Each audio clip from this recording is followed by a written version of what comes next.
Theme song in 3, 2, 1. It'll play. It's gonna play the theme song. Jesus, what the heck is going on here? The theme song's not playing. Oh my gosh, gosh golly gish. All right, here we go.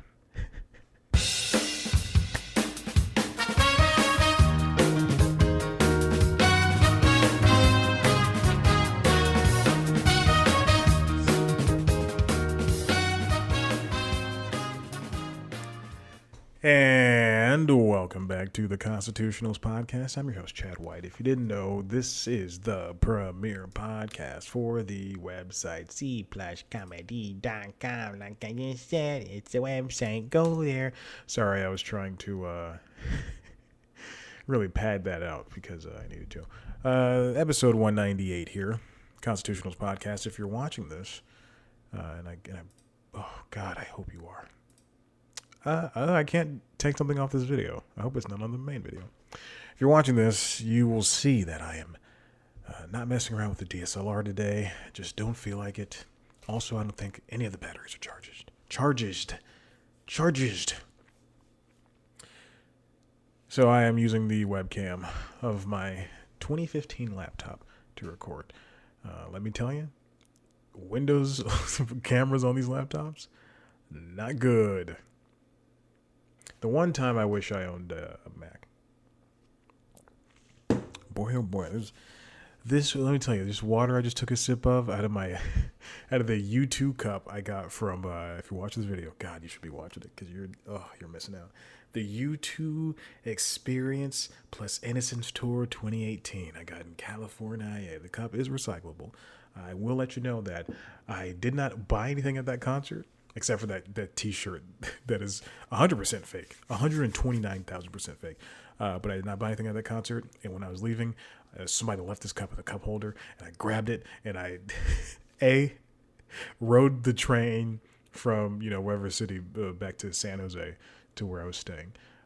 B, washed it out in my friend's sink of his efficiency. He didn't even have a studio. It was an efficiency, which I slept on the floor. And C, packed it and flew back to where was I? Atlanta at the time. So there you go.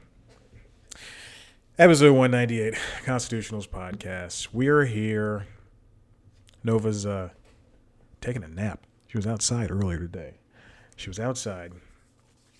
It was raining. It was storming here in Atlanta. I only have 3 stories, so I could tell as many, talk as much as I need to up top. But it was raining here. I wake up for the gym at 4:30. Go to the gym. Opens at 5. So I wake up. So it's like 3:30. It's like 2 o'clock. It's like 2 o'clock in the morning. 2 o'clock, 3 o'clock.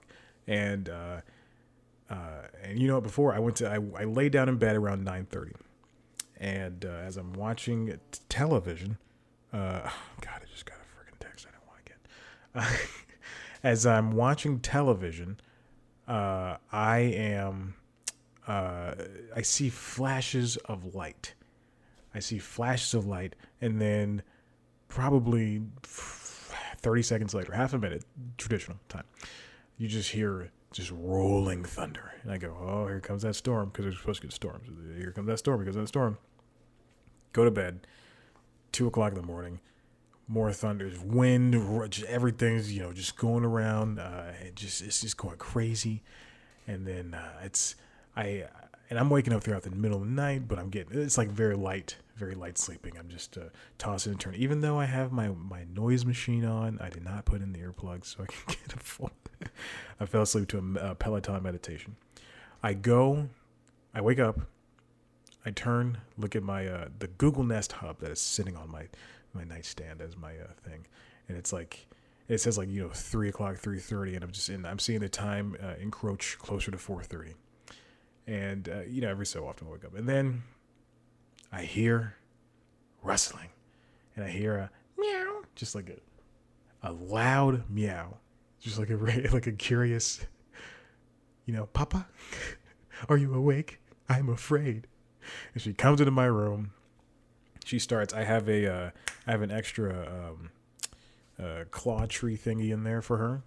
and she's playing on that.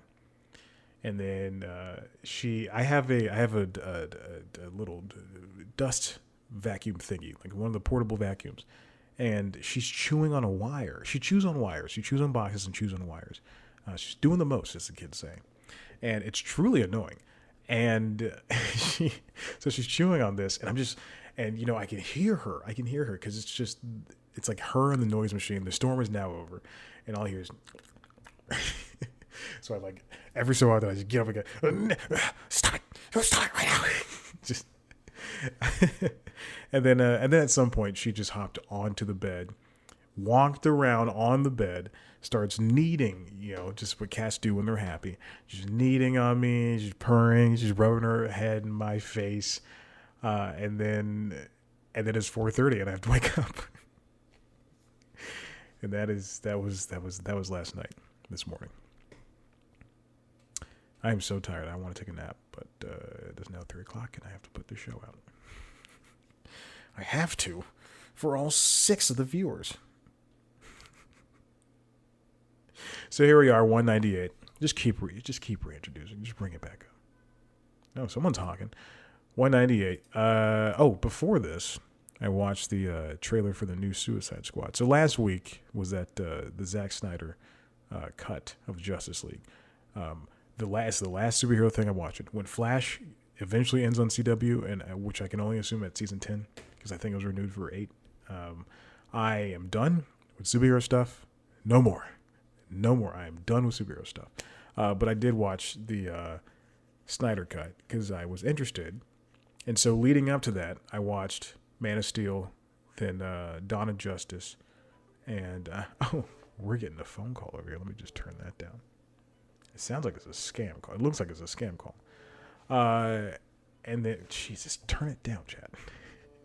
And then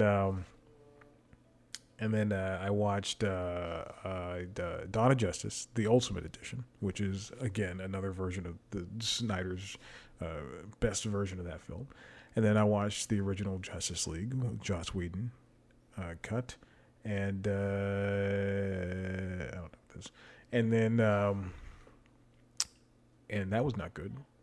So then I took a couple of days off. And on Monday, I watched the Snyder cut all afternoon. Enjoyed my time with it. But you know what? I look at Ezra Miller and I go, God, I look at him and I said, I remember that video of when he knocked out that woman. And I can just only think, man, he knocked out a woman. The same thing I think of when I see Chris Evans. I just go, God, he defended that kid. Dig deep. So anyway, trailer for James Gunn's The Suicide Squad came out today, and the reason why this is such a big deal is because this is the movie that Warner hired him after he was fired from Guardians 3. Probably because of how bad Guardians 2 was. I do not like that movie at all. And I knew going in that the cast is mostly white. And it's all mostly white guys. But no one's going to see that because all I see is James Gunn. So I watched the trailer, mostly white people. With the exception of Viola Davis and... Oh, God. What is his name? Idris Elba. And Mei Ling Ing. There's a couple smatterings here, but it's Steve Gunn. So I saw Steve Agee's name. James Gunn hiring his friends. Which is fine, but Jesus, really dark colored friends. Anyway. Do you like Margot Robbie and Idris Elba? And, a handful of other people. But let's move on. You're not here to listen to that. You're here to listen to this. This show. First story. You're here to listen to it in 9 minutes, Jesus. You're here to listen to a guy talk about entertainment business news. Entertainment business news. That's what the show's about. I got one of those things from the New York Times, written by John Coblin, my dear friend. Ellen DeGeneres loses 1 million viewers after apologies for toxic workplace. Obviously, we know what happened from this past summer, when, okay, we know what happened. I'm sorry, I just read something that I thought the show was canceled, but it's not. Anyway, God, someone's just revving there. We read something. We knew that we found out that Ellen DeGeneres' show had a toxic work environment, unbeknownst to her, and also beknownst to her because she was less involved, as least involved as someone could be. So part of the blame is on her. Part of the blame is on the 3 or 4 or 5 producers that were in charge of that stuff. So they returned from that summer hiatus they usually take, which 3 months off, that's like SNL. That's crazy. Does any other talk show do that? Did Oprah do that? Does Maury do that? So the show came back up in September. And she came back with an apology as well as an audience. That's not live. It was a digital audience. And everybody watched that. Even I watched that. And I've never seen that show. It had the highest ratings for an Ellen premiere in 4 years. And then after that, 1 million people stopped watching. Ellen has lost more than 1 million viewers since September, according to research firm Nielsen, averaging 1.5 million viewers over the last 6 months, down from 2.6 in the same period last year. Now, it's interesting. I really do wonder if that is due to... I wonder if 1 million people fell into the ideal... Like they thought they had this idealized version of Ellen and said, we're personally affected by her, by finding out that she, unbeknownst to her, fostered this kind of workplace environment. I wonder if that is the case. That's a 43% decline because when someone gets canceled, like T.I. and his wife were just found to have sexually abused multiple women when they were some below the ages of consent and others as adults. And when I found that out, I said, all right, I can't listen to T.I. anymore. So I deleted him from playlists. Same thing for Jason Aldean. His wife posted something very Trumpy. And then he posted something very Trumpy. And then I said, no. 43% decline. This TV season, Dr. Phil is still going on. All right, so compare those numbers to Dr. Phil's 2.5 million, Live with Kelly and Ryan, 2.7 million. Now she's closer to Maury, which is at 1.4 million. Kelly Clarkson, which is at 1.3, which I thought would be a lot higher. I really thought Kelly would have a lot more share of the viewers, but also daytime. Rachel Ray, 1.2 million, and she's been going for a minute too. Tamron Hall, she just started at 1.1 million, and Jerry Springer's former security guard Steve Wilkos, which apparently his show is still going at 1.1 million. The network I previously worked at, their shows get significantly less. Even still, Steve Wilkos. Hey, you know what? That's what happens when you let me go. You get tagged.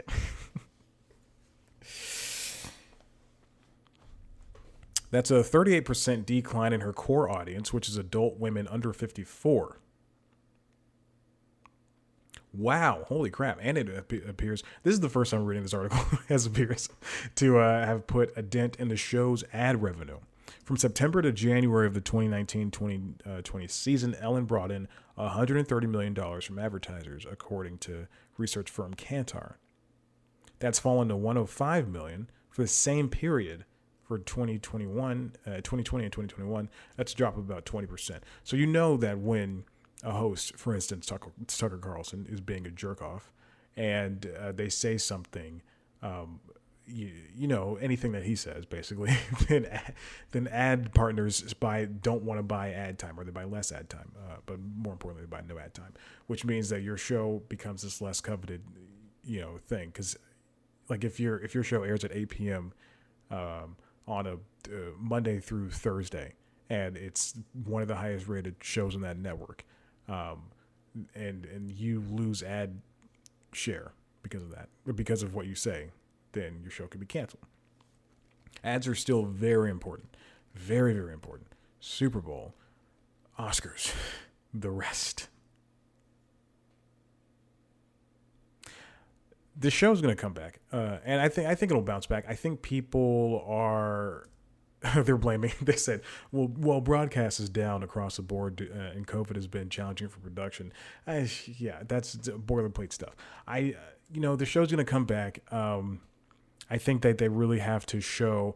I remember when I think like 2 or 3 months, or maybe, it doesn't matter. Some amount of time after this most current season of Ellen started back up, people there were saying it still wasn't as good as it's supposed to, as it's not supposed to be good. It's not what it once was, I guess, because now that these things are out in the open, and it just feels like it's a strange environment to be in because of the tension in the air. It's so thick.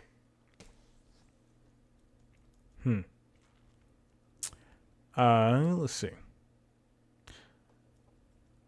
I mean, Ellen's got a brand. Ellen's got a brand that she is trying to. When you say you're this, let's look at Steve Harvey.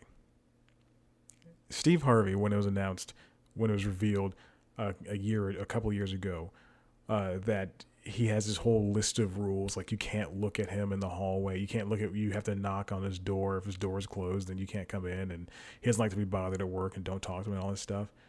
I get that, because that's the kind of person that he puts out in the world, versus Ellen, where on her show she and this goes for Steve Harvey for every show, for Family Feud, for the Steve Harvey show, which I guess is over, and for his new show, which I guess is coming out at some point. That's what he seems like. And when you look at Ellen and her show, and even the sitcoms she was on before that, I mean, she seems like a person that you're supposed to be able to. You see her in a coffee shop, and you can walk up to her, shake her hand, and go, "Hey, Ellen, I love your show. You're the best." But people finding out that she is not the nicest person, they don't believe it, because she's been doing this she's been in this career since the late 80s, early 90s.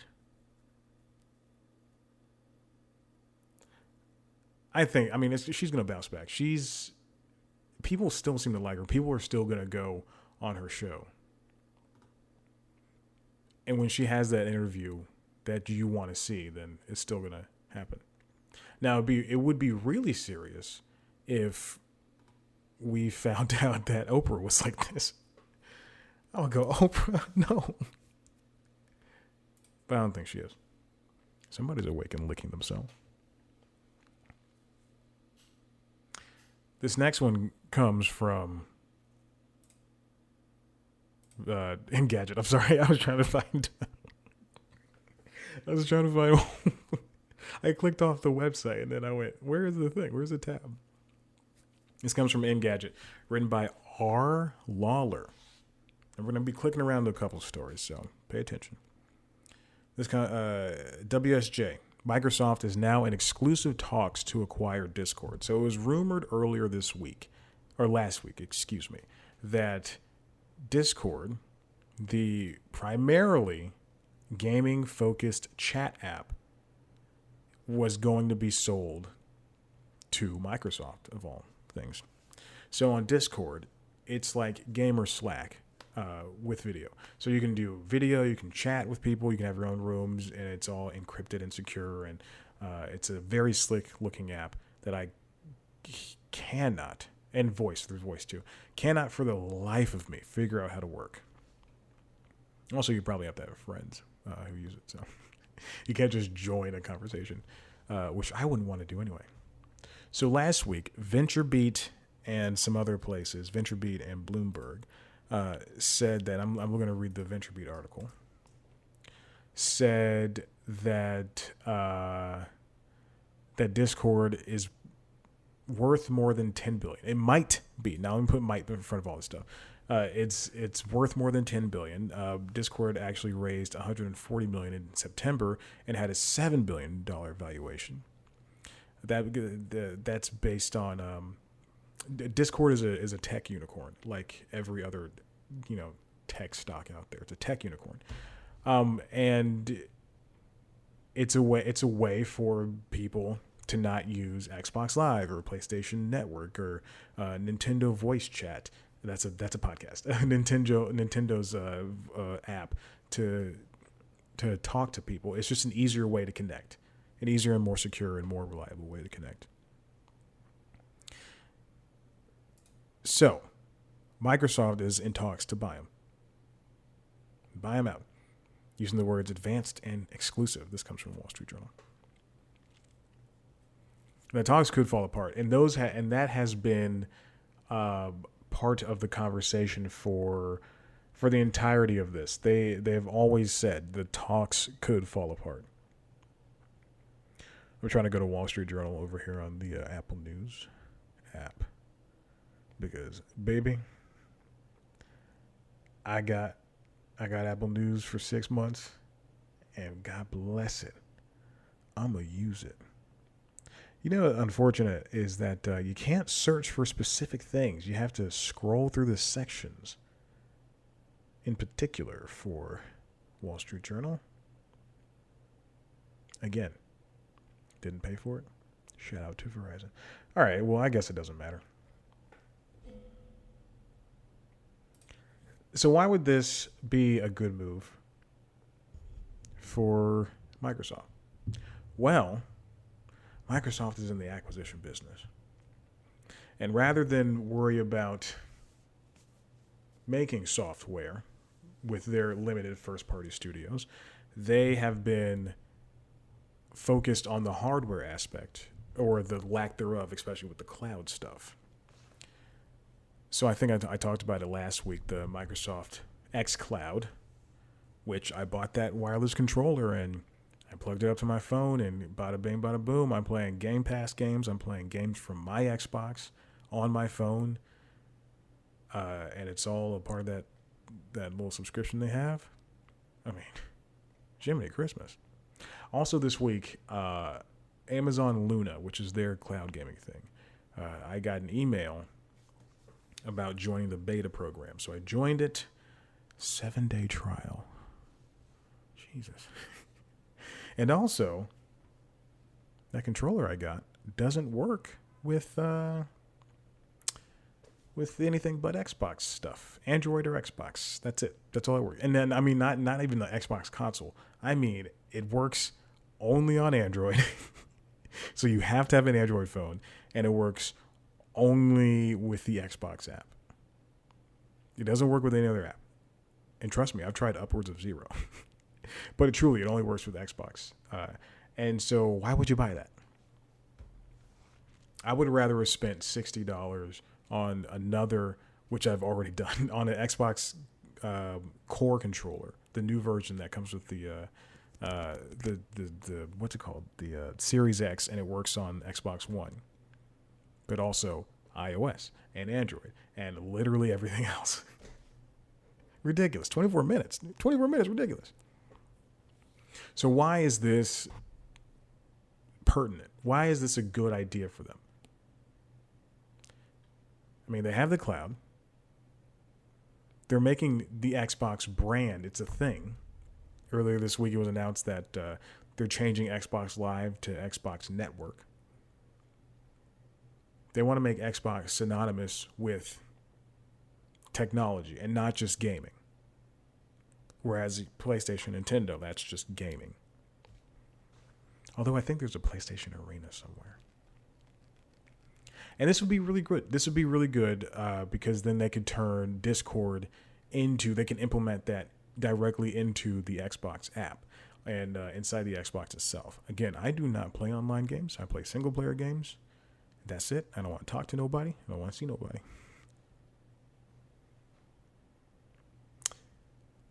Bloomberg report suggested Microsoft is interested in acquiring the app, quote, as a place to talk for many of the communities that use it, not just gamers for Xbox Live or for Xbox Live. Remember when they bought Mixer and then they shut down Mixer? Oh, that's my phone. I was like, one of these Googles just popped. So I do think this is a good buy for them. Because Discord does have that high quality audio. And that's why VentureBeat has pointed out in this VentureBeat article written by, who was the person? Dean Takahashi. Clubhouse is an up and coming app that's very exclusive. And then Twitter is making spaces for audio stuff. So if Discord's already out there and it's a way to have these conversations and maybe expand it past, what it is now and you're doing stuff that Clubhouse and Spaces are doing, then why not? Let's go for it. They use it for esports, gaming community chat, other functions. Let's do it. Hey, listen, last thing. We don't take any breaks. Not when the laptop camera works. I only take breaks because of that other camera. This final thing comes from The Verge, written by Casey Newton. Is he still doing stuff for The Verge? Look, the thing is, Casey Newton left The Verge to write for Substack, to make his own publishing newsletter over there on Substack. He's making a buttload of money. And let me confirm that he's making a buttload of money because I don't want to talk out of school here. But I guess he is a right platformer. Yeah, I guess that's what it's called, platformer. Let me read it first. I guess he's also doing some freelance stuff for them. I talked about this when I did either the news time episode or the Constitutionals episode. That's what the show is. I talked about this, saying that he's, for the bigger stories, he's not gonna be able to do it himself. Like, he's gonna have to publish somewhere else because no one's gonna go to platformer.news or Substack in order to see this. That's like if I ever interviewed Eddie Murphy, I wouldn't put it on C Plus Comedy. Like, I wouldn't be able to put it on C Plus Comedy. It'd have to go on, E-News. I'd never work for them. Got to a week later. Well, please hire me, E-News. Please, please, please. The mess at Medium. 14 current and former employees explain what's going on. So this is a big old piece. But the crux of it is that Joe Biden, this is so interesting. I read the first paragraph and I was like, I got to add this to the Notion Notion list so I can do it on the Constitution. President Joe Biden is being served porn on Medium. So every time somebody from Joe Biden's camp, the communications director, for instance, posts on Medium, in the related section, it's just all porn stuff. And they're unsure if anybody saw the story. But the thing is, it's happening on the back end. Like, the suggestions are coming on the back end. No one is, using Joe Biden's Medium account to look at porn or to read porn posts. The episode captured, this is what Newton wrote, Medium in all its complexity, a publishing platform used by the most powerful people in the world, an experiment in mixing highbrow and lowbrow in hopes a sustainable business would emerge, and a devotion to algorithmic recommendations over editorial curation that routinely caused the company confusion and embarrassment. On Tuesday, it cost dozens of journalists their jobs. In a blog post, billionaire Medium founder Ev Williams, which adds some letters to the end of Ev, announced the latest pivot for the nine-year-old company. 2 years into an effort to create a subscription-based bundle of publications committed to high-quality original journalism, and in the immediate aftermath of a bruising labor battle that had seen its workers fall one vote short of forming a union, Williams offered buyouts to all of its roughly 75 editorial employees. Wow. So again, we come to this union thing. I think the only unions are the ones that are formed with the old money companies. That's New York Times, LA Times, the Tribune, which I think are all owned by the same people. NPR, WAPO. I think it's like only them, because the union busting here just takes a lot out of these new employees at these newer companies. Medium entered the year with more than 75 people lost their jobs. And they tried the bundle thing. Medium tried the bundle thing. But Medium is more, and this is just the way I see it, Medium is more of a blog spot because anybody can post there. And the reason why Substack is doing it so well is because I think it's just better writers. I would love to see Substack's financials, because I don't think any of this can be sustainable for anybody. I mean, look at Medium. 700,000 paid subscriptions, putting on track to earn more than $35 million in revenue. That's a lot. It's a lot of money. Oh, Ev Williams is one of the founders of Twitter. Interesting. Wow. Raised $132 million in venture capital, but its last funding came in 2016. Oh, Williams has been funding the company out of his own pocket. Interesting. Medium's original journalism was meant to give shape and prestige to an essentially random collection of writing, gated behind a soft paywall that cost readers $5 a month or $50 a year. 11 owned publications covered food, design, business, politics, and other subjects.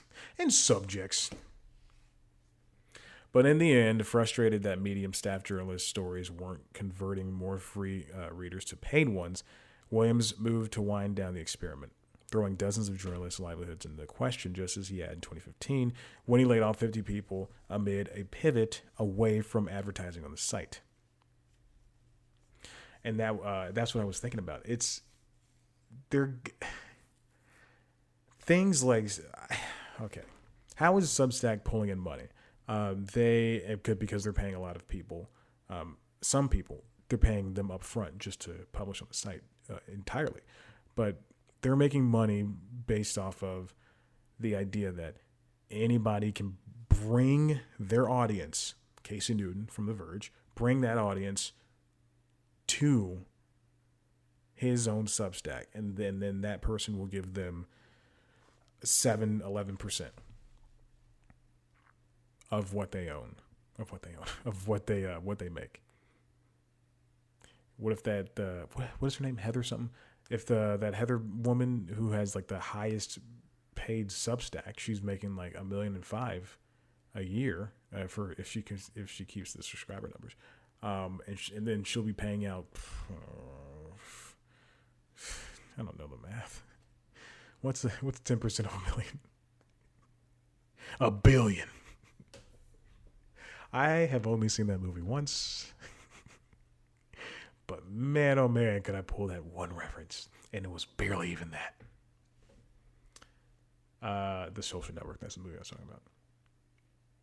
So she's paying them $100,000.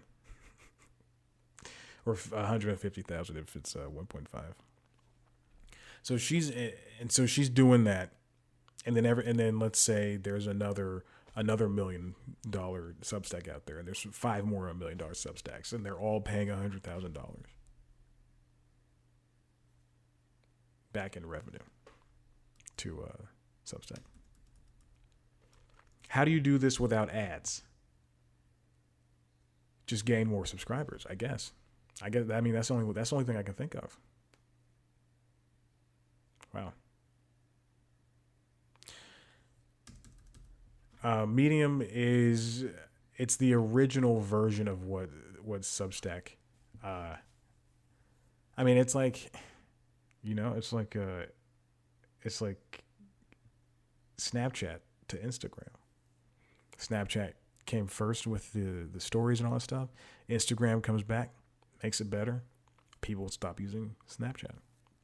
If you're still using Snapchat, grow up.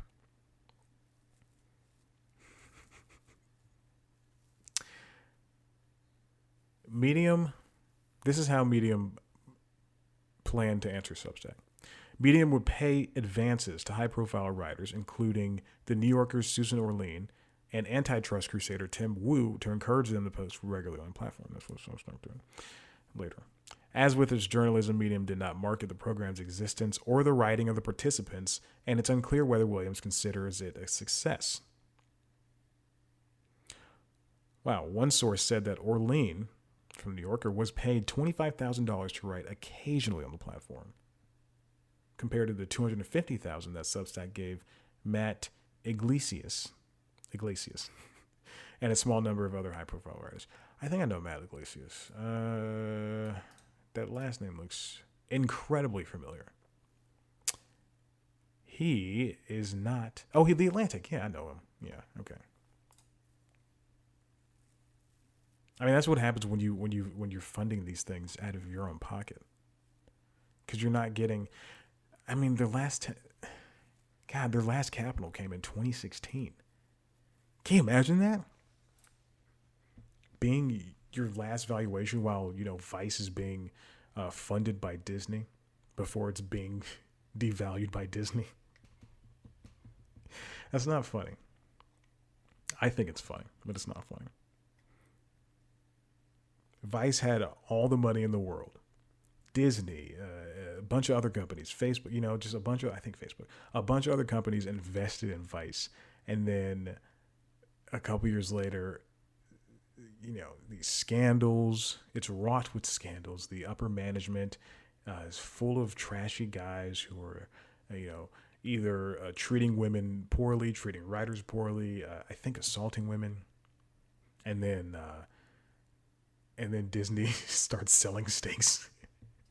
And then the valuation goes from, a couple billion to a couple $100 million. Vice is on its way back. That channel, it'll turn itself right around. The TV channel that they bought from History Channel 2, which turned into Vice Network, it'll turn itself around. Because you know what? Cable's coming back, baby. Cable's coming back. All right. I'm going to go. Listen, if you like what you heard here, head to the website, cpluscomedy.com, where you can see me talking to comedians. And I promise you, I know it's March. I promise I will have an interview at some point.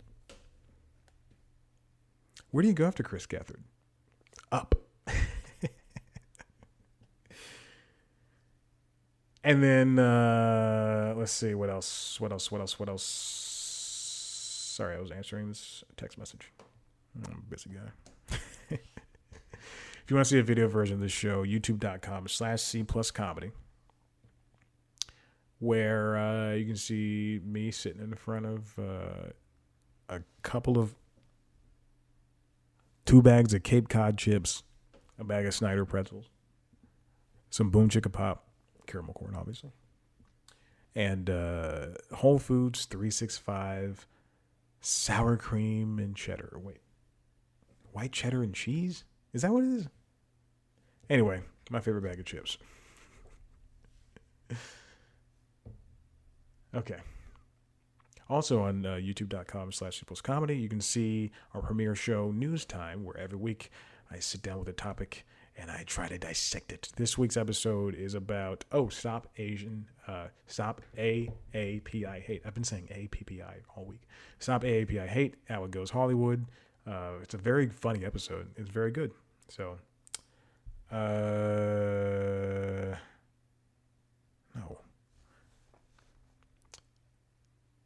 that's it.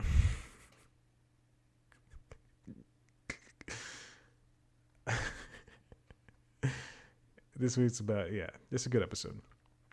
Check it out. And Facebook, Instagram, Twitter @CPlusComedy. Me @ChadBlackWhite. Rate and review this thing on Apple Podcasts. Tell your friends about it. Thank you for listening. I'm gonna press the outro button. Bye.